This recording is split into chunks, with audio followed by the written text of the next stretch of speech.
καλημέρα. Ευχαριστούμε για την παρουσία σας στο δεύτερο workshop του Greek Mavic Club. Ευχαριστούμε το Χαροκόπιο που μας φιλοξενεί για ακόμα μία φορά και όσες φορές θα το χρειαστούμε. Είπαμε σήμερα να μαζευτούμε, να κουμπίσουμε 3-4 ενότητες και αν δούμε ότι υπάρχει και ενδιαφέρον, μπορούμε μετά να κάνουμε θεματικές συνεδρίες για το καθένα ξεχωριστά.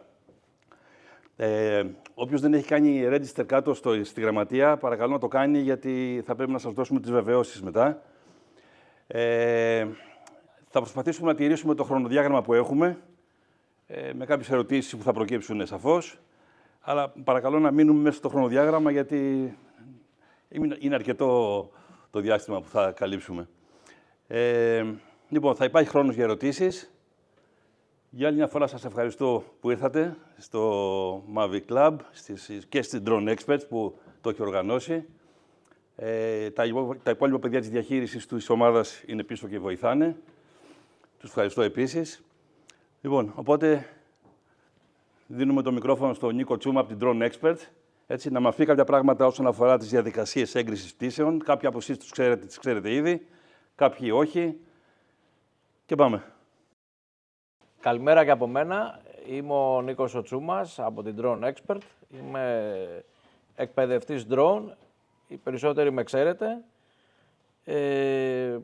Θα αναφερθούμε σήμερα σε ένα θέμα που ίσως οι περισσότεροι το γνωρίζετε μέσα από την ομάδα του Mavic, αλλά περισσότερο το γνωρίζετε και μέσα από τα πτυχία τα οποία έχετε πάρει από την EASA και τις διαδικασίες που σίγουρα έχετε συναντήσει, θέλοντας να πετάξετε σε κάποια περιοχή στην οποία θα χρειαστείτε ή χρειάζεται να αποκτήσετε μια έγκριση του σχεδίου πτήσης για την πτήση την οποία θέλετε να πραγματοποιήσετε. Δεν θα σας απασχολήσω πολύ, διότι τα περισσότερα πράγματα από αυτά είναι γνωστά, όπως είπα και πιο μπροστά. Ας ξεκινήσουμε πρώτα με μια εισαγωγή όσον αφορά τον κανονισμό των drone, τον κανονισμό EASA ο οποίος υπάρχει. Είναι γνωστό ότι υπάρχουν 3 ξεχωριστές κατηγορίες, πτυτικές κατηγορίες που αφορούν τα drone στην Ευρωπαϊκή Ένωση.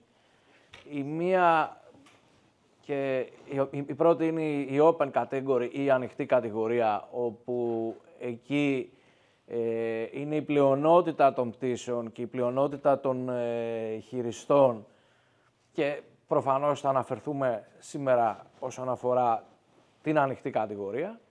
Υπάρχει η ειδική κατηγορία η οποία ισχύει και στην Ελλάδα φυσικά και εκδίδονται πλέον πτυχία και στην ειδική κατηγορία. Η ειδική κατηγορία σε σχέση με την ανοιχτή κατηγορία αφορά πτήσεις μεγαλύτερου ρίσκου, μεγαλύτερου κινδύνου και γι' αυτό υπάρχει μια περισσότερο εξειδικευμένη εκπαίδευση αλλά και μια ιδιαίτερη προσέγγιση όσον αφορά την πτήση αυτή καθ' αυτή. Και υπάρχει και μια άλλη κατηγορία, η πιστοποιημένη, η Certified Category, η οποία αναφέρεται σε drone με επιδόσεις αεροσκαφών και εκεί είναι ένα κομμάτι το οποίο η Ευρωπαϊκή Ένωση πλέον ήδη έχει ξεκινήσει να δημιουργεί τα μοντέλα, αν θέλετε, διαχείρισής τους μέσω των κανονισμών που αφορούν τα drone. Εμείς λοιπόν θα ασχοληθούμε με την ανοιχτή κατηγορία. Όπως είπαμε, η ανοιχτή κατηγορία αντιμετωπίζει κινδύνους λιγότερο, αν θέλετε, έχει λιγότερη πιθανότητα κινδύνου, χαμηλότερη κατηγορία κινδύνου. Πρέπει να ασφαλίσουμε εμείς σαν χειριστές, σαν operators, ότι έχουμε όλες τις απαιτήσεις για να γίνει η πτήση μας. Έχουμε 3 επιπλέον υποκατηγορίες, τα πτυχία τα γνωστά που ξέρουμε όλοι, Α1, Α3 και Α2. Είπαμε ότι είναι χαμηλή η κίνδυνη της λειτουργίας στην ανοιχτή κατηγορία και ανάλογα τόσο με την εκπαίδευση την οποία έχουμε λάβει, όσο και με την αποστολή την οποία θέλουμε να κάνουμε, χρησιμοποιούμε τις ανάλογες, αν θέλετε, δυνατότητες τις οποίες έχουμε. Παρέλειψα να πω πριν ότι στην ουσία ο κανονισμός ΕΑΖΑ έχει να κάνει περισσότερο με τη διαχείριση ρίσκου και όχι τόσο πολύ με το βάρος το οποίο έχει ένα drone. Περισσότερο λοιπόν είναι η διαχείριση του ρίσκου και το σχέδιο πτήσης το οποίο κάνουμε σε ένα βαθμό έχει να κάνει και με τη διαχείριση του ρίσκου. Έτσι ώστε θέλει η εκάστοτε υπηρεσία να γνωρίζει ποιος πετάει, τι ώρα πετάει, πώς πετάει και με τι διαδικασίες πετάει. Άρα λοιπόν εμείς αυτό που πρέπει να βάλουμε στο μυαλό μας είναι ότι OK, πήρα Α1, Α3, πήρα Α1, Α3, Α2, είμαι καλυμμένος, πολλές φορές το ακούω. Ναι, είσαι καλυμμένος από τη στιγμή την οποία διασφαλίζεις ότι το ρίσκο της πτήσης το οποίο έχεις είναι ανάλογο της εκπαίδευσης την οποία έχεις λάβει, αλλά και είναι χαμηλού κινδύνου. Δηλαδή, μην περιμένει κάποιος που έχει πάρει το Α2 ότι θα πετάξει σε μια απόσταση 3, 4, 5 χιλιόμετρων ένα drone που είναι 25 και πάνω κιλά. Έτσι. Αυτό είναι μια ξεκάθαρη πτήση υψηλότερου κινδύνου, η οποία συμβαίνει στην ειδική κατηγορία. Για παράδειγμα, αυτό που είπα πριν, ότι θέλω να πετάξω 1,5-2 χιλιόμετρα μακριά τον drone. Είτε αυτό είναι ένα Mini 3, είτε είναι ένα Mavic 3 ή ένα Matriz. Ένα Matriz μπορεί να πετάξει, μάλλον ένα Mini, για να το καταλάβουμε καλύτερα, ένα Mini 2 ή ένα Mini 3, μπορεί να πετάξει τόσο και στην ανοιχτή κατηγορία όσο και στην ειδική κατηγορία. Αυτό το οποίο θέλω να μας μείνει είναι ότι το ρίσκο έχει να κάνει με την κατηγορία. Άρα λοιπόν η κατηγορία αναφέρεται σε drone που έχουν ένα maximum take-off mass, δηλαδή με λίγα λόγια το βάρος όλου του drone, όλης της μηχανής μαζί με το payload είναι πάνω από 25 κιλά. Μπορεί όμως να είναι και ένα Mini 2, ένα Mini 3 το οποίο θέλει να πετάξει σε μια απόσταση 3-4 χιλιόμετρων. Άρα εκ των πραγμάτων χρησιμοποιείς BVLOS, που σημαίνει ότι είναι άλλες διαδικασίες. Έτσι. Επομένως λοιπόν η ειδική κατηγορία έχει να κάνει με αυτό, με αυτές τις διαδικασίες. Και εκεί θα πρέπει να κάνουμε μια αξιολόγηση κινδύνου, να κάνουμε σώρα, να δούμε τι ακριβώς θα πρέπει να διορθώσουμε πάνω στο σώρα και να δούμε αν η πτήση κουμπώνει σε κάποιο από τα σενάρια τα τυποποιημένα τα οποία έχουν εκδοθεί. Η πιστοποιημένη κατηγορία, έτσι λίγο με ιντριγκάρι μπορώ νομίζω να καταχραστώ ένα λεπτάκι και να σας πω, έχει να κάνει με επιδόσεις drone αλλά και με drones τα οποία ομοιάζουν στην πτήση τους με τα αεροσκάφη της αεροπλοείας ή είναι drone τα οποία μπορούν να μεταφέρουν επικίνδυνα υλικά. Άρα λοιπόν ένα drone το οποίο μεταφέρει επικίνδυνα υλικά ή άτομα εκπίπτει στην πιστοποιημένη κατηγορία. Είναι ένα δυναμικό πεδίο αυτή τη στιγμή όσον αφορά την νομοθεσία κατά ΕΑΖΑ και είναι κάτι το οποίο θα μας απασχολήσει στα επόμενα χρόνια, όχι μόνο εμάς σαν χειριστές, γιατί περισσότεροι εδώ είναι χομπίστες, αλλά θα απασχολήσει γενικότερα την, ας το πούμε, αεροπλοεία των drone, διότι θα μοιραζόμαστε τον ίδιο χώρο, τον ίδιο αέριο χώρο, το U-Space, ενδεχομένως με drone υψηλών επιδόσεων. Και εκεί σίγουρα θα χρειάζεται περισσότερη η αποφυγή, αν θέλετε, των συγκρούσεων, αλλά και το υψηλότερο ρίσκο. Μιλήσαμε πριν για τις 3 υποκατηγορίες της ανοιχτής κατηγορίας. Οι περισσότεροι γνωρίζετε ότι έχουμε τις υποκατηγορίες Α1, Α2 και Α3.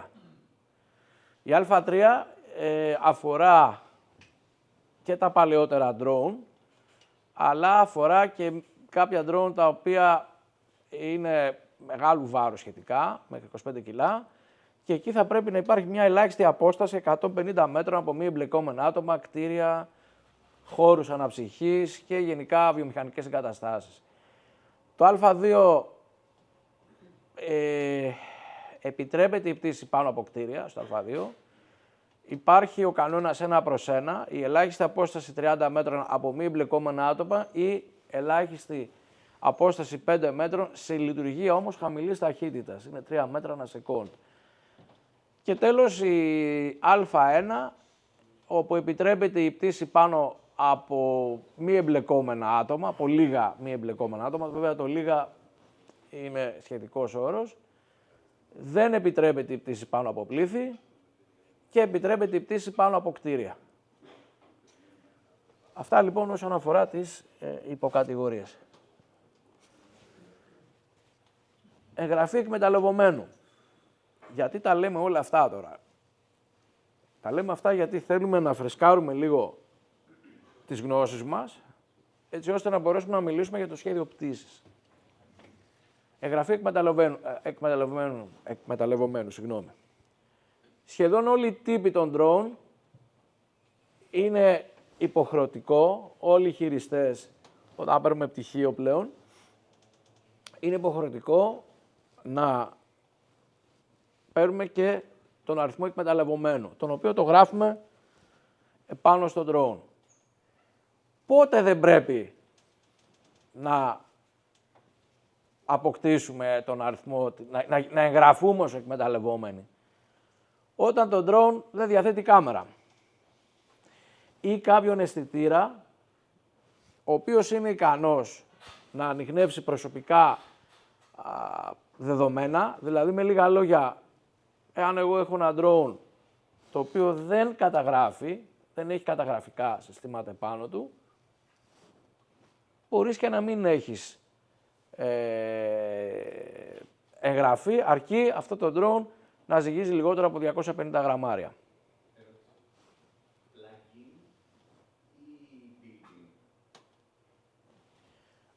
Ο νόμος σου λέει ότι δεν τον απασχολεί κάτι άλλο πέρα από τα 250 γραμμάρια. Εσύ μπορείς να έχεις ένα drone το οποίο είναι κάτω από 250 γραμμάρια, το maximum take-off mass, δηλαδή αυτό ζυγίζει 250 γραμμάρια στην τελική του μορφή, με λίγα λόγια. Επομένως, λοιπόν, αν εσύ δεν έχεις κάμερα επάνω, ναι, κατάλαβα.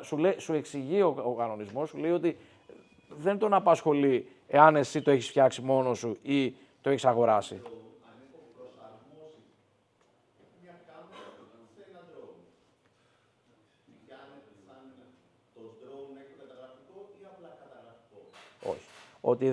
Οτιδήποτε μεταφέρει το drone θεωρείται συσκευή η οποία χρησιμοποιείται από τον drone. Οτιδήποτε.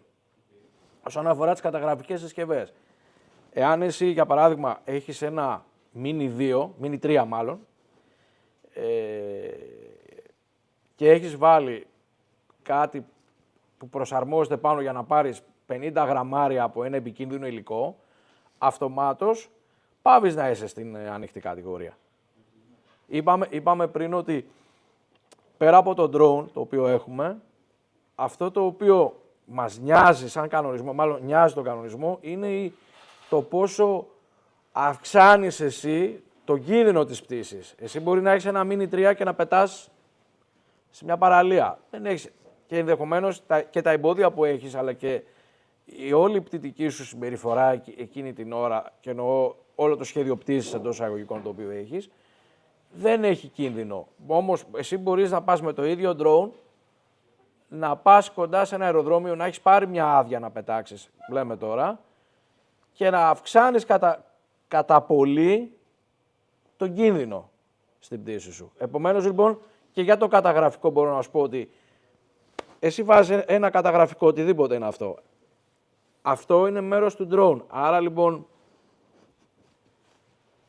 είσαι υποχρεωμένος, εφόσον το καταγραφικό είναι τέτοιας ικανότητας που μπορεί να διακρίνεις πρόσωπα, ήχους, μπορεί δηλαδή να ταυτοποιήσει ένα πρόσωπο, με λίγα λόγια, τότε αρχίζει και μπαίνει ο κανονισμός, ο GDPR. Άρα λοιπόν εκεί πρέπει να είσαι εκμεταλλευόμενος. Το ότι έχεις εσύ πρόσεξε, το ότι κάνεις εσύ ένα πανόραμα ή οτιδήποτε, ο κανονισμός σου λέει ότι εσύ από τη στιγμή την οποία έχεις βάλει μια κάμερα πάνω, η οποία είναι καταγραφική και έχει την ικανότητα να καταγράφει πρόσωπα, δομές που μπορούν να τα ξεχωρίσεις, αυτόν δεν τον νοιάζει. Σου λέει έχεις αυτή τη δυνατότητα. By the book είναι ότι GDPR απαγορεύει να τραβάς πρόσωπα τα οποία τα έχεις τραβήξει για αυτούς. Δηλαδή, όχι, ότι έχεις κάνει focus σε αυτό το άτομο. Ναι, και τους τώρα, καταγράφεις. αν κάνω εγώ focus σε εσένα και πίσω είναι ένα ολόκληρο στάδιο, δεν σημαίνει ότι είναι GDPR για τον καθένα να focus πίσω. Σε αυτό δεν διαφωνούμε. Απλά σου λέω ότι από τη στιγμή την οποία θα βάλεις εσύ μια... ρωτάω, απλά... Ναι, όχι, καλό είναι. Λέμε για το χειρότερο. Καλό είναι, γιατί μου δίνεις πάσα να πω και κάτι άλλο. Δηλαδή, είναι πιο πολύ νομικό πια, γιατί ναι. το κάνουμε για το χειρότερο το καταστάσιο. Δυστυχώς ή ευτυχώς προσπαθούν να ελέγξουν όλες τις περιπτώσεις που εσύ όμως έχεις καλή πίστη ότι βάζεις μια κάμερα για να τραβήξεις ένα πανόρημα, όμως σου λέει αυτός ότι από τη στιγμή την οποία εσένα οι καταγραφικές δυνατότητες σου είναι δεδομένες, τελείωσε. Αν πας σε ένα μαγαζί και πάρεις ένα παιχνίδι που γράφει πάνω παιχνίδι και έχει κάμερα, αλλά επειδή η κάμερά του δεν είναι ακριβώς, δεν έχει εκείνες καταγραφικές δυνατότητες που μπορεί κάποιος να το χρησιμοποιήσει, να το επεξεργαστεί σωστά και είναι δηλωμένο ως παιχνίδι, πάλι δεν χρειάζεται. Αυτό που τους νοιάζει, για να μπούμε λίγο, αν θέλεις, στη φιλοσοφία όλο αυτό το κανονισμό, διότι πολλά πράγματα είναι μπερδεμένα για το μέσο χρήστη. Δηλαδή, ο μέσος χρήστης θέλει να πάρει ένα drone, να αρχίσει να πετάει, να κάνει τη δουλειά του, να κάνει το χόμπι του.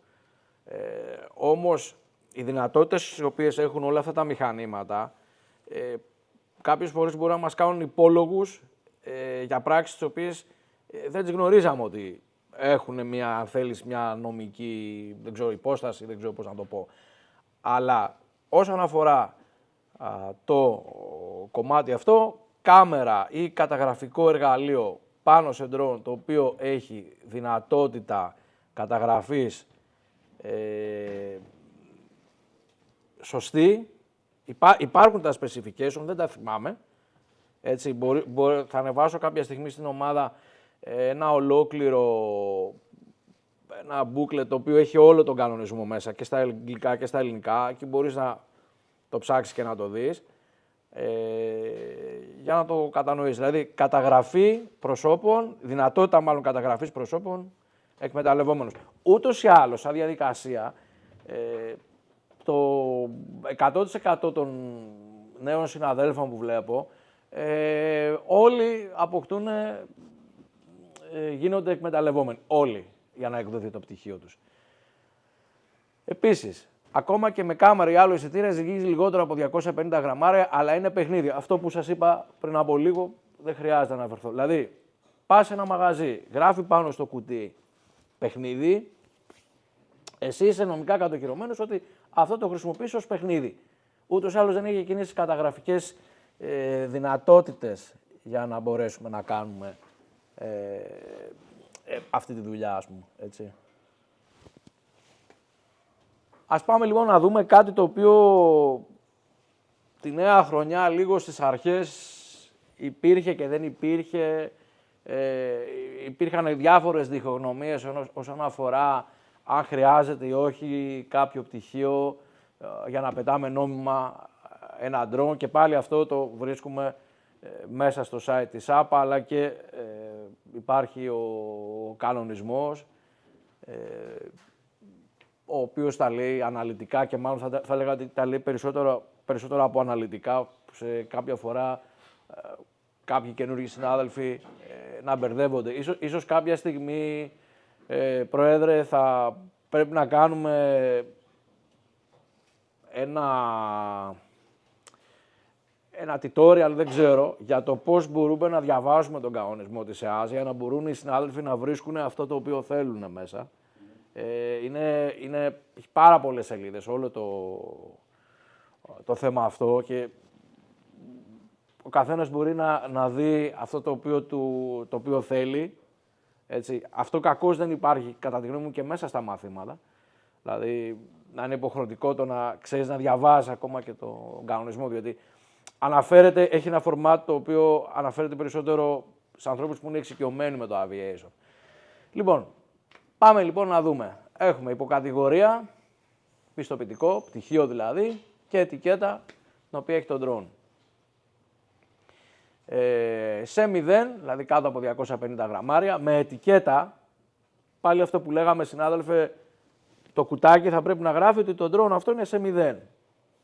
Είτε το έχει εκδώσει μέσα στο site της εταιρείας που παίρνουμε το drone, κάπου θα το λέει, ή θα το λέει και στο κουτάκι και τα λοιπά κάπου ας πούμε. Σε 0, κάτω από 250 γραμμάρια, Α1, δεν απαιτείται, αλλά συνίσταται να έχεις ένα πτυχίο Α1, Α3. Καλό είναι για μένα, οποιοσδήποτε εμπλέκεται με τα drone, να μπορεί να έχει τουλάχιστον κάποιες βασικές γνώσεις στο Α1, Α3.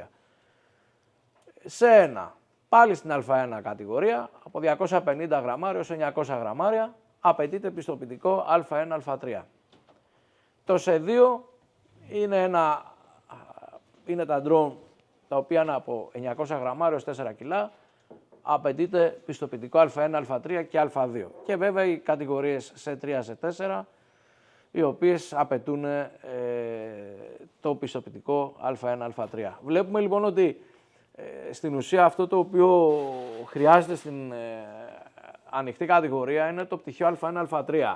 Αν μου πεις αυτός που έχει το Α2, ναι, αυτός που έχει πάρει λίγες περισσότερες γνώσεις όσον αφορά τα drone και έχει κάποια μαθήματα ας πούμε μέσα και η μετεωρολογία θα λέγω ότι είναι ένα από αυτά από τα τρία μαθήματα στα οποία μπορείς να μάθεις αρκετά πράγματα για το περιβάλλον στο οποίο πετάς. Έτσι. Δηλαδή, πολλές φορές κάποιοι εξημών δεν παίρνουν στην πτήση να υπολογίσουν ότι θα τσεκάρω τον drone, θα τσεκάρω το περιβάλλον, αλλά πρέπει να τσεκάρω καμιά φορά αν υπάρχει και κάποιο ιδιαίτερο μικροκλίμα. Και αυτό ίσως μπορεί να μας επηρεάσει σε στιγμές που το drone έχει πλέον, η μπαταρία του έχει αρχίσει και πέφτει αρκετά. Έτσι.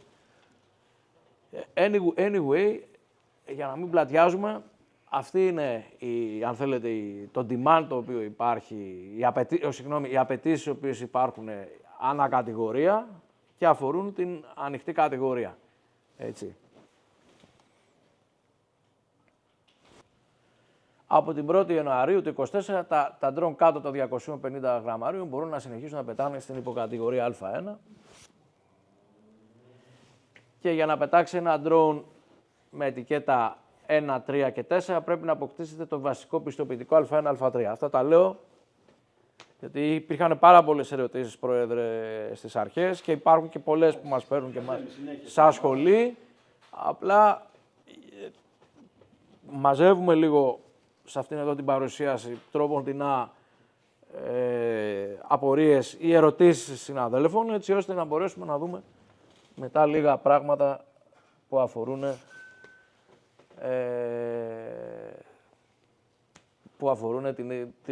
το σχέδιο πτήσης. Για να πετάξουμε ένα drone 250 γραμμάρια και κάτω έως 25 κιλά κάτω χωρίς ετικέτα, δηλαδή τα legacy, τους παππούδους που λέμε, πρέπει να έχουμε τουλάχιστον το πιστοποιητικό Α1, Α3. Τα ΣΜΙΕ άνω των 249 γραμμαρίων χωρίς ετικέτα εκπέπτουν και αυτά στην κατηγορία Α3. Εάν έχουμε κάποιο drone με S2, θα πρέπει να έχουμε και Α1, Α3 και θα πρέπει να είναι και υποχρεωτική η απόκτηση του Α2. Άρα λοιπόν ανάλογα το τι C έχουμε, έχουμε και το ανάλογο πτυχίο. Για μένα, καλό είναι οι χειριστές να αποκτούν όλη την γκάμα των πτυχίων της ανοιχτής κατηγορίας. Και αυτό γιατί ειδικά στο Α2 έχετε και την αυτοεκπαίδευση, δηλαδή θα πρέπει να χρησιμοποιήσετε ένα checklist που για μένα είναι ένα βασικό κομμάτι το να ξέρεις να χρησιμοποιείς διαδικασίες. Να ξέρεις πού πετάς, γιατί πετάς και τις διαδικασίες έχει. Είτε ως χομπίστας, είτε ως επαγγελματίας χειριστής. Ο συγκεκριμένος εναέριος χώρος που μοιραζόμαστε οι χειριστές των ΣΜΙΕΑ δεν κάνει διάκριση στο αν εγώ κάνω το χόμπι μου εκείνη την ώρα ή κάνω μία δουλειά. Το ξαναλέω πάλι ότι κάνει διάκριση κινδύνου. Άρα λοιπόν οι απαιτήσεις, οι νομικές απαιτήσεις, οι απαιτήσεις οι οποίες έχει εντός εισαγωγικών ο εναέριος χώρος είναι ίδιος για τους χειριστές. Έτσι. ΣΜΙΕΑ 0, 1, με σε, έτσι, σε 0, σε 1, σε 2 μπορούν να πετάξουν και σε κατοικημένες περιοχές, έτσι. Γιατί το ακούμε πολύ συχνά. Από την 1η Ιανουαρίου είναι γνωστό, τα ΣΜΙΕΑ κάτω των 250 γραμμαρίων μπορούν να συνεχίσουν να πετάνε κατηγορία Α1. Σε 1, σε 3, σε 4, βασικό πιστοποιητικό, τα ξαναλέμε πάλι, έτσι. Αν έχουμε σε 2 drone, θα πρέπει να έχουμε Α1, Α3 και το πιστοποιητικό του Α2. Σε 1, σε 2, σε 3, σε 4 θα πρέπει να μεταδίδουμε τον αριθμό εκμεταλλευομένου μέσω remote ID. Έτσι, θα πρέπει λοιπόν να υπάρχει και ο αριθμός εκμεταλλευομένου στο λογισμικό. Σιγά σιγά όλα αυτά θα υπάρχουν ένα integration στα επόμενα χρόνια, όπου θα υπάρχει ένας εναέριος χώρος ψηφιακός, το U-Space, όπου μέσα εκεί θα πετάμε οι πάντες. Και γι' αυτό λοιπόν σε πρώτη φάση έχουμε την δημιουργία τόσο των πτυχίων όσο και το να μην υπάρχει διάκριση μεταξύ επαγγελματία και ερασιτέχνη. Ας πάμε λοιπόν στο τελικό στάδιο, εφόσον έχουμε φρεσκάρει όλες μας τις γνώσεις, πάμε να δούμε τη διαδικασία υποβολής ενός σχεδίου πτήσης. Θα πρέπει να έχουμε μία σύντομη περιγραφή της πτυτικής δραστηριότητας. Αυτά αφορούν μάλλον το τι θα στείλουμε εμείς στην ΙΠΑ-ΑΠΑ. Εμείς θα πρέπει να έχουμε μια περιγραφή, να έχουμε στο μυαλό μας τι θέλουμε να κάνουμε. Θα πρέπει να κατεβάσουμε, έχουν μια καινούργια φόρμα, την οποία θα πρέπει να την έχουμε συμπληρώσει. Με τα στοιχεία της πτήσης θα το δούμε σε λίγο. Θα πρέπει να έχουμε βάλει και τις συντεταγμένες της πτήσης μέσα από το DAGR, έτσι ώστε να ξέρουν πού ακριβώς θέλουμε να πετάξουμε. Και κυρίως θα πρέπει να έχουμε τη γραπτή συνένεση του διαχειριστή του χώρου, δηλαδή θέλουμε να πετάξουμε στην Ακρόπολη. Ωραία, ωραία. Θα πρέπει να έχουμε μία γραπτή συνένεση της συγκεκριμένης εφορίας αρχαιοτήτων που ασχολείται με την Ακρόπολη. Οπουδήποτε πετάμε και υπάρχει ένας χώρος που δεν είναι δικός μας, αλλά και ένας χώρος ο οποίος έχει μια διαχείριση, θα πρέπει πρώτα να έχουμε αποκτήσει αυτή, να έχουμε πάρει γραπτό στη συνένεση και από εκεί και πέρα θα πρέπει να... Νίκο, να σε ρωτήσω κάτι εδώ πέρα. Ναι, βεβαίως. Ας πούμε ότι θέλω εγώ να βγάλω το χαροκόπιο. Ναι. Και παίρνω άδεια από τον Πρίτανη, μου λέει ναι. Πολύ ωραία. Αλλά για να φτάσω στο χαροκόπιο έχω περάσει από 300 σπίτια. Πρέπει να πάρω άδεια από όλους? Όχι. Εσύ θες να βγάλεις το χαροκόπιο, γι' αυτό και στέλνεις τις συντεταγμένες για να δείξεις το προφίλ της πτήσης. Εσύ θα είσαι πάνω από το χαροκόπιο, θα κάνεις... Εννοείς ότι θα απογειωθώ από το χαροκόπιο, δεν θα απογειωθώ από την Καλιθέα για να φτάσω εδώ για να το βγάλω? Τι λογικό είναι αυτό. Δηλαδή εσύ τι θες να τραβήξεις στο χαροκόπιο. Ωραία, έχεις πάρει γραπτή συνένεση, στέλνεις συντεταγμένες για να δούνε στο χάρτη ότι όντως εκεί δεν υπάρχουν κάποια εμπόδια, όχι εμπόδια, δεν υπάρχουν κάποιες, αν θέλεις, κάποια νότα, κάποιος χώρος ο οποίος δεν θα σου δώσει εσένα τη δυνατότητα να πετάξεις. έχεις γράψει το προφίλ της πτήσης, θα πεις ότι εγώ θα πετάξω από αυτό το σημείο. Μάλιστα, οκ. Θα κάνω αυτό και αυτό. Πρέπει να έχεις στο μυαλό σου την εικόνα της πτήσης και να είσαι αναλυτικός. Μπορεί να γυρίσει πίσω ένα email και να σου πούνε γι' αυτό και γι' αυτό το λόγο δεν γίνεται ή δεν καταλαβαίνουμε αυτό. Εξήγησέ μας. Δηλαδή στην ουσία περιγράφεις την πτήση. Ωραία. Αυτά βέβαια θα αλλάξουν σε λίγο καιρό, γι' αυτό υπάρχουν και όλα αυτά τα ψηφιακά συστήματα. Έτσι. Πάμε να δούμε πώς κάνουμε την πτήση. Ναι.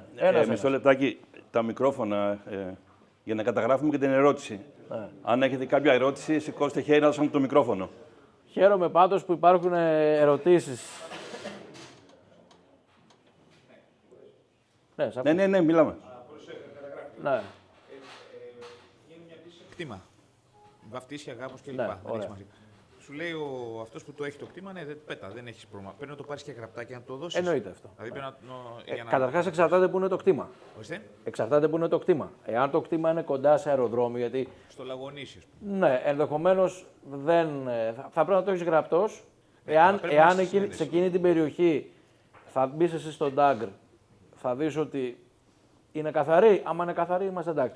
Εάν δεν είναι καθαρή, είναι κίτρινη κτλ. Καλό είναι να κάνεις εσύ και ένα αίτημα. Γενικά, όταν κάνεις μια πτήση, Ναι. η οποία έχει να κάνει με εμπλεκόμενα άτομα, έχει να κάνει γενικότερα με κόσμο, έχει να κάνει γενικότερα με δουλειά, για μένα θα πρέπει να το έχεις γραπτός. Για πολλούς και διαφόρους λόγους. Και κάτι άλλο, το οποίο βέβαια δεν ξέρω Ναι. αν αφορά αυτό. Επειδή ήμουν σε μια ομάδα με αναζήτηση ατόμων, τέλος πάντων, Ναι. δεν θα μπω σε λεπτομέρειες. Εκτάκτος έφυγα, με φωνάξανε για να κάνω μια πτήση μέσα από στρατιωτική περιοχή, αεροδρόμιο, με έγκριση όμως του διοικητή. Εντάξει. Ο διοικητής μας έχει φωνάξει, η αστυνομία Ναι. μας έχει φωνάξει. Ψάχναμε τέλος πάντων κάποια Ναι. υπολείμματα ανθρώπινα. Δεν κατέθεσα, δεν προλάβαινα. Όχι, εφόσον υπάρχει έγκριση από το. Ναι, θέλω να πω, αυτό το σημείο εγώ μου λέει τώρα τι να κάνω, πού να καταθέσω πτήση, ας πούμε, εκεί που μας φωνάξαν, δηλαδή με πήραν. Ήταν μέσα σε στρατιωτική εγκατάσταση, αν Από εκεί φανταστείς. ξεκίνησα και Ναι. έψαξα έξω, απ' έξω. Μέσα όμως στο στρατόπεδο. Εντάξει, αυτό είναι ανωτέρα βία. Είναι καλό είναι να στείλει ένα email να πει ότι γίνεται αυτό, αυτό και αυτό. Αλλά εφόσον το έχει ζητήσει ο διοικητής, το έχει ζητήσει η αστυνομία, Ναι, νομίζω αυτό ότι θέλω να πω, είμαστε. γιατί εκείνη την ώρα δεν προλάβαινα τίποτα. Ίσως αυτό το καλύψουμε στο επόμενο με το search and rescue, Ναι, τις διαδικασίες. απλά να ξέρεις ότι οπουδήποτε εμπλέκεται άλλη εναέρια κυκλοφορία, δηλαδή με λίγα λόγια είσαι κοντά σε αεροδρόμιο, καλό, όχι καλό είναι υποχρεωτικό να το ξέρουν. Όταν έψαχνα, Ναι. ήταν το path του Ελευθέρου Βενιζέλος, Ναι. μου έλεγε ότι, αλλά δεν μου ζητούσε ότι μην πετάξεις. Έπρεπε όμως να το ξεκλειδώσω από την DJI, ότι ξέρεις, έχεις την άδεια, πετάς μέσα, ξέρεις Ναι. τους κινδύνους κλπ. Όταν διοικητής εκεί δεν είχε Εντάξει. σημασία. Ενδεχομένως δεν ήσουν στη γυτνία στο αεροδρόμιο, ήσουν κάπου κοντά στο. Ήταν μακριά, ήταν Ναι. 5 χιλιόμετρα. Έβγαλε Εντάξει, στα πλάνα, ναι. δεν ήταν, Εντάξει. αλλά όχι ότι μου έλεγε το μέσα ότι ξέρεις, έρχεται σκάφος, αλλά δεν είναι. Καλά, Ναι. ότι πέταγα δεν είχε καμία σχέση. Απλώς το ειδοποιούσε. Και κι άλλο ένα πάλι έτσι έκτακτο, πάλι με το ίδιο πράγμα, αλλά ήταν στην Αίγινα που έψαξα εκεί. Άσχετα τι βρήκαμε. Ούτε εκεί είχα καταθέσει, ήμουν στην εκκλησία και εκεί ήταν πολύ ζόρικα τα πράγματα. Ούτε και εκεί είχα καταθέσει, ας πούμε έτσι. Ναι, ίσως το καλύψουμε Θα αυτό το μετά. καλύψουμε, θα το καλύψουμε καλύψουμε και ο συνάδελφος αυτό. από την Αν αστυνομία εμπίπτει που σε έχει αυτό το έρθει. Ναι. πράγμα, αν εμπίπτει, αλλά με απασχολεί γιατί άμα με φωνάξουν όπως με φωνάζουν για Ναι. διάφορα μυστήρια. Θα το καλύψουμε μετά. Ναι, κα- πολλές φορές δεν προλαβαίνεις να κάνεις. Ναι, Οπότε να το κατά καλύψουμε, τη φεύγουμε γνώμη αύριο. μου, όπου εμπλέκεται εναέρια κυκλοφορία, ειδοποιούμε. Εκεί δεν είχε εναέρια. Ναι, όπου έχει εναέρια κυκλοφορία, ειδοποιούμε την ΑΠΑ. Αν είναι πάρα πολύ πιο γρήγορο, θα πρέπει να πάρουμε και στο, ας το πούμε, πύργο ελέγχου του αεροδρομίου εκεί να πούμε: παιδιά, είναι αυτό, αυτό και αυτό. Έχω αυτή, αυτό.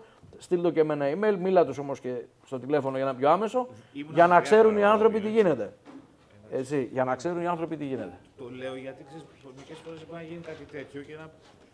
Αλλά Ναι, αλλά- γενικώς θα πρέπει να υπάρχουν και γραπτές επικοινωνίες. Οκ. Για μένα. Έτσι, δηλαδή αυτό. Νίκο, προχωράμε γιατί Ναι, έχουμε μείνει γιατί πίσω. λίγο το είπαμε να το κάνουμε σύντομα και λίγο εδώ τους συναδέλφους τους καθυστερούμε.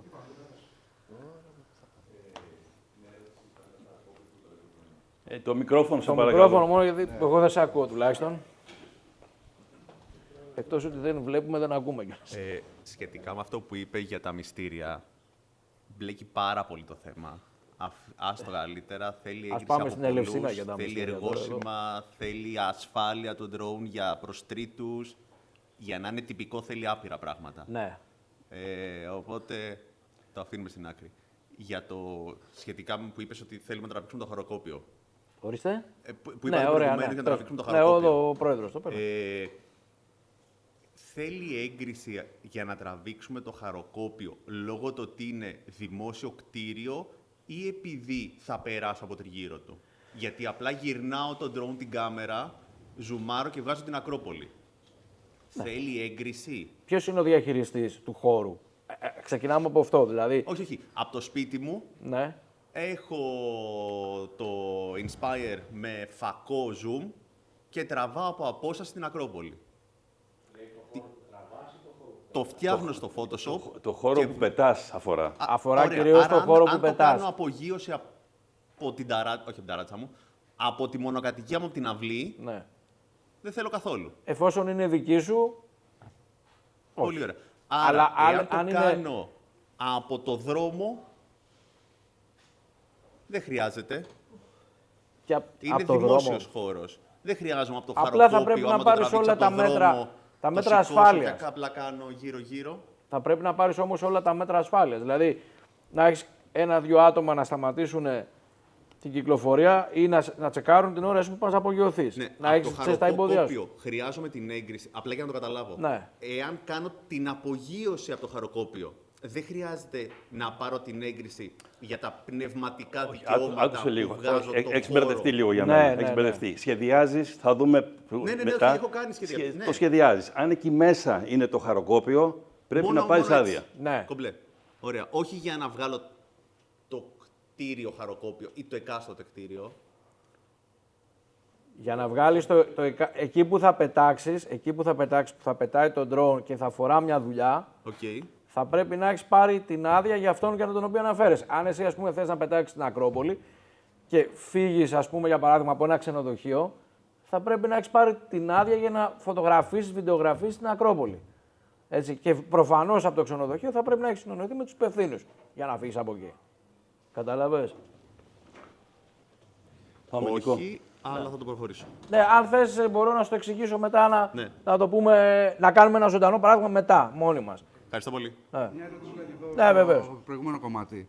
Έχω πάρει την έγκριση, έχω φτιάξει το σχέδιο πτήσης, έχω μιλήσει με την ΕΠΑ κανονικά, έχω πάρει Ναι. την άδεια μου κανονικά. Πετάω στα 120 μέτρα όπως με επιτρέπετε και κάποιο ή εκπαιδευτικό ή ελικόπτερο ή οτιδήποτε βρίσκει πάνω στον drone. Π.χ. Δεν πρόλαβα από εκείνη την ώρα να το κατεβάσω. Η ευθύνη ποιανού είναι? Δική σου. Δική μου. Ναι. Τέλος. Το ευχαριστώ. Ούτε να το σκεφτούμε δηλαδή. Είναι δική σου, τέλος. Πάμε. Από τη στιγμή που είναι στα 400 πόδια, η ευθύνη είναι αυτού. Ο κανονισμός για τα VFR λέει ότι πρέπει να είσαι 500 πόδια και πάνω. Εντάξει, τώρα αν είναι ένα στενοφόρο ελικόπτερο και θα κατέβει, δεν είναι... Το παλαιό παλιό ήταν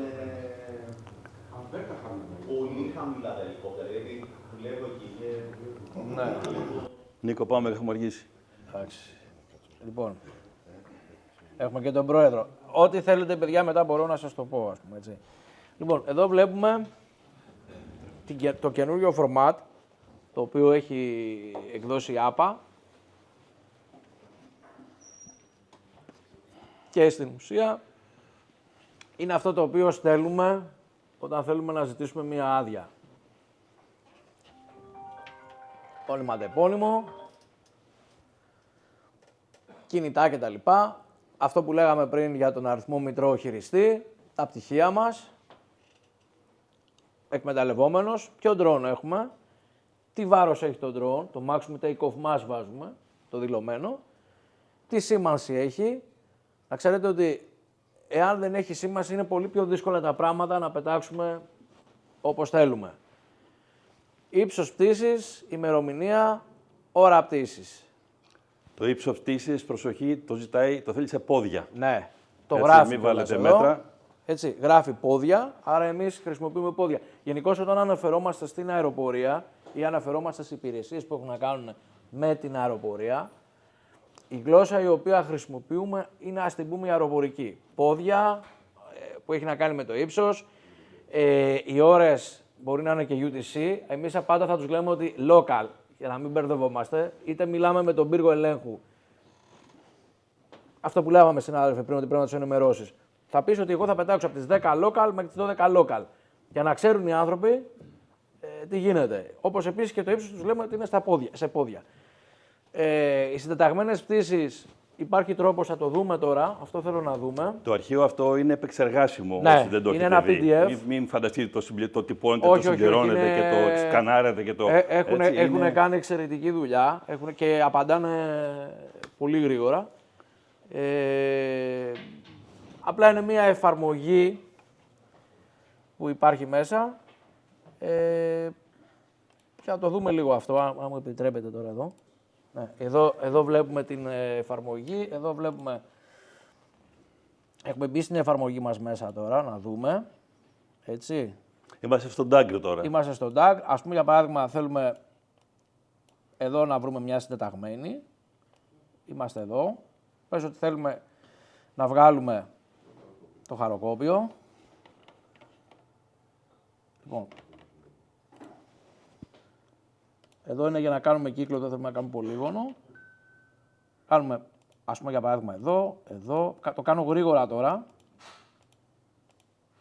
Και εδώ. Λέω τώρα εγώ, έτσι, μια πτήση. Εδώ. Κατεβαίνουμε κάτω, το κάνουμε copy. Εγώ τι κάνω, εγώ το βάζω σε ένα TXT, σε ένα Word, το κρατάω και ξαναμπαίνω μετά,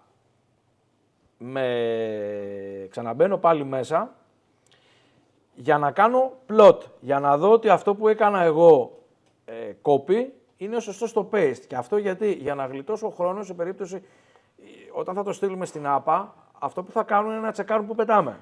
Θα το κάνουν plot, δηλαδή θα πάρουν τις συντεταγμένες αυτές και θα τις κάνουν plot. Άρα εμείς πρέπει και να τους βοηθήσουμε και να είμαστε και όσο πιο γρήγοροι γίνεται για να πάρουμε και γρήγορα απάντηση. Άρα λοιπόν αυτό το οποίο έχω κάνει, το κάνω copy κάπου, ξαναμπαίνω πάλι μέσα και το κάνω plot. Δηλαδή το κάνω paste και το κάνω plot. Καλό είναι όταν θα στείλουμε τα δικαιολογητικά μας, καλό είναι στα δικαιολογητικά να μπορέσουμε να στείλουμε μαζί και τα πτυχία μας και τον αριθμό εκμεταλλευομένου, δηλαδή τα αποδεικτικά μας. Και γενικότερα ό,τι έχουμε, καλό είναι να το στείλουμε μέσα για να μπορέσουν οι άνθρωποι να το δούνε, να μην έχουν καμία αμφιβολία για κάτι και να μπορέσουν... Να προσθέσω κάτι, Νίκο, στις συντεταγμένες που θα πάρετε, μπορούμε να το δούμε και εκεί πέρα, θα φροντίσετε το τελευταίο να είναι ίδιο με το πρώτο. Σωστό. Που σημαίνει ότι κλείνει Ναι. Η πτήση. Έτσι, δηλαδή θα πρέπει να δείτε, θα δείτε ότι είναι ίδιο με το πρώτο. Σωστό. Αυτά. Δεν έχω κάτι άλλο, αν υπάρχει καμιά απορία. Ερωτήσεις. Αυτός ο κύκλος που κάνατε τώρα είναι η περιοχή στην ουσία που θα πετάξουμε. Έτσι, δεν είναι ότι θα ξεκινήσω από εδώ και θα κάνω αυτό το γύρω-γύρω. Ξεκινάω από ένα σημείο. Okay. Είναι στην ουσία ένα πολύγωνο, δεν θα το λέγα κύκλο. Ξεκινάω από ένα σημείο στο οποίο θα καταλήξω. Mm-hmm. Είναι μια περιοχή την οποία εγώ του λέω, λέω ότι εγώ θέλω τη συγκεκριμένη ώρα να δεσμεύσω το χώρο αυτό. πτυτικά το χώρο αυτό. Εγώ θέλω να πετάξω με αυτό το drone, το εξηγώ, σε αυτό το ύψος και περιγραφικά σε ανοιχτή γλώσσα να κάνω αυτή τη δουλειά. Οπότε αποφασίζουν αν μπορούμε ή όχι. Ωραία. Και κάτι άλλο με βάση το προηγούμενο. Βεβαίως. Υπάρχει συγκεκριμένος χρονικός περιορισμός, δηλαδή μπορώ να πετάξω έως 2 ώρες, ξέρω εγώ, 3, 5.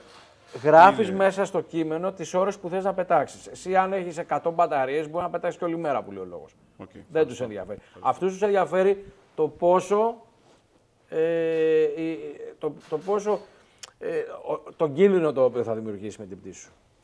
Νομίζω είναι και ένας κύριος συνάδελφος εκεί. Ναι. Ναι. Δώστε μου ένα λεπτό, συνάδελφε. Ναι. Λοιπόν, ωραία. Όλο αυτό το κάνουμε για να ενημερώσουμε και να πάρουμε έγκριση ή όχι. Ναι, σωστά. Αν το κάνουμε ναι.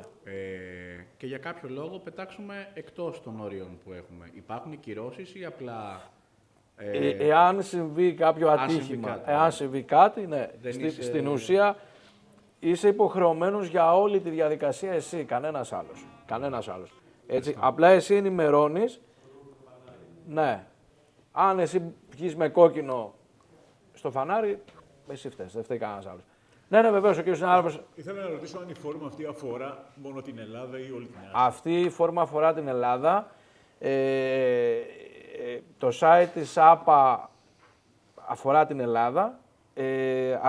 Αντίστοιχες διαδικασίες υπάρχουν και στις υπόλοιπες υπηρεσίες πολιτικής αεροπορίας.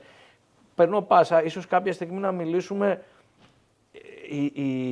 Ο ΕΑΣΑ έχει μέσα, πέρα από τον κανονισμό, που πρέπει να το δούμε πώς διαβάζεται κάποια στιγμή, να κάνουμε μια συζήτηση, να τους δείξουμε και πού θα βρίσκουν τα διάφορα. Δηλαδή να το κάνουμε σαν ένα βιντεάκι αυτό κάποια στιγμή. Αν δεν υπάρχει άλλη ερώτηση, να προσθέσω σε αυτά που είπε ο Νίκος, ότι όταν καταθέτουμε ένα σχέδιο πτήσης, θα πρέπει να του δώσετε λίγο χρόνο να εγκριθεί ή όχι. Τουλάχιστον 5 εργάσιμες μέρες το λιγότερο. Αυτό να το λέγαμε. Αν εμπλέκονται και άλλες περιοχές όπως αεροδρόμια, στρατιωτικά ή κάτι άλλο πιο παράξενο, θα υπολογίσετε ακόμα περισσότερο. Έτσι, οπότε να το έχετε υπόψη σε αυτό. Προσωπικά, σε μια δουλειά που κάναμε πριν το Νοέμβριο, Οκτώβριο, είχαμε ξεκινήσει τη διαδικασία της αλληλογραφίας περίπου 2 μήνες πιο μπροστά.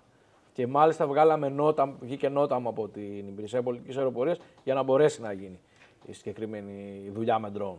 Για να αλλάξουν την προσέγγιση, ας πούμε, τη ροή της προσέγγισης εκείνη την ώρα. Γενικώς να ξέρετε ότι είναι μια διαδικασία η οποία θα πρέπει να έχετε χρόνο για να την κάνετε. Αυτά. Άλλος συνάδελφος. Αν μπορούμε να έχουμε κάποιο link της φόρμας του, θα μπορούμε να την βρούμε. Βεβαίως, υπάρχει στο site της ΑΠΑ. Υπάρχει στο site της ΑΠΑ. Υπάρχει και στην ομάδα μέσα. Υπάρχει και στην ομάδα μέσα. Έτσι. Δηλαδή, αν μπείτε στο site που είναι το DAGR, θα τα βρείτε όλα αναλυτικά. Έχουν κάνει update. Το DAGR πηγαίναμε στην ΙΠΑ, τώρα πάει στην Ναι, στην ΑΠΑ τώρα. Και το τελευταίο. Αν εγώ πετάω λόγω δουλειάς κάθε μέρα στον ίδιο χώρο, η άδεια αυτή θα πρέπει κάθε μέρα να την καταθέτω. Όχι, εσείς μπορείτε να ζητήσετε για ένα συγκεκριμένο χρονικό διάστημα. Θα πετάω για 2 χρόνια. Ναι. Οπότε... Αυτό ναι, όχι, μπορείτε να το στείλετε ένα έγγραφο, να του πείτε ότι κοιτάξτε να δείτε, εγώ σας στέλνω αυτό με ημερομηνίες από εδώ μέχρι εκεί. Παρακαλώ για την έγκρισή σας. Δηλαδή μπορούν να σου πούν ότι και θα ξέρουν και θα έχει δεσμευτεί ο χώρος για σένα. Έτσι, αλλήμον. Λοιπόν, αν δεν έχουμε καμιά άλλη ερώτηση, γιατί προσπαθώ να τηρήσω το χρονοδιάγραμμα, να κάνουμε 5-10 λεπτά διάλειμμα και να επανέλθουμε για το δεύτερο. Δεν ξέρω αν σας άρεσε, αλλά προσπαθούμε να κάνουμε το καλύτερο.